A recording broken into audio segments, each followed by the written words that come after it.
نئے سال کی آمد ہے۔ جی ہاں، ہمیں اسلامی جو ماہ و سال ہیں ان کا بھی پتہ ہونا چاہیے۔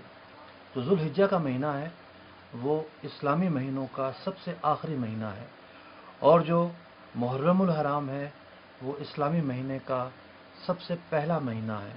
تو یوں نئے سال کی آمد ہے۔ اللہ تبارک و تعالیٰ اس نئے سال کو 1442 سن ہجری کو ہمارے لیے باعث خیر و برکت بنائے۔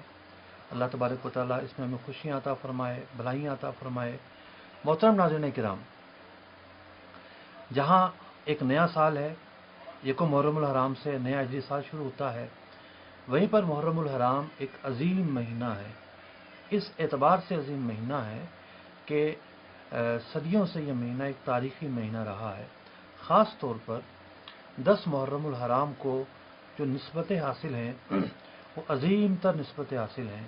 تو واقعہ کربلا رونما ہوا، اس کی وجہ سے عام طور پر جو دیگر اس کے خصوصیات ہیں ان کا تذکرہ نہیں کیا جاتا، ورنہ تو 10 محرم الحرام کو، 9 محرم الحرام کو کے خاص جو نا اپنے فضائل ہیں۔ پیارے آقا علیہ الصلوۃ والسلام نے روزہ رکھنے کی بھی ترغیب دلائی ہے 10 محرم الحرام کو۔ تو یہ وہ مہینہ ہے جس میں بہت سارے واقعات جو ہیں وہ رونما ہوئے ہیں۔ تو اللہ تبارک و تعالیٰ ہمیں محرم الحرام میں جو برکتیں ہیں، اللہ تعالیٰ نے جو رحمتیں پوشیدہ رکھی ہیں ان میں سے بھی حصہ عطا فرمائے۔ اور پھر چونکہ ذکر اہل بیت بطور خاص اس مہینے میں ہوتا ہے، عظمت اہل بیت کے تذکرے کیے جاتے ہیں۔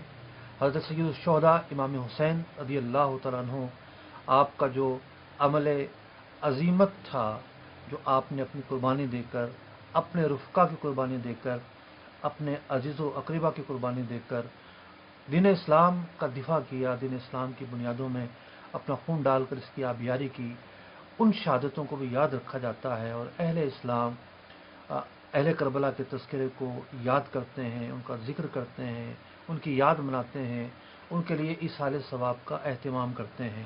اللہ تبارک و تعالیٰ اہل بیت اطہار کی برکتیں بھی ہمیں عطا فرمائے۔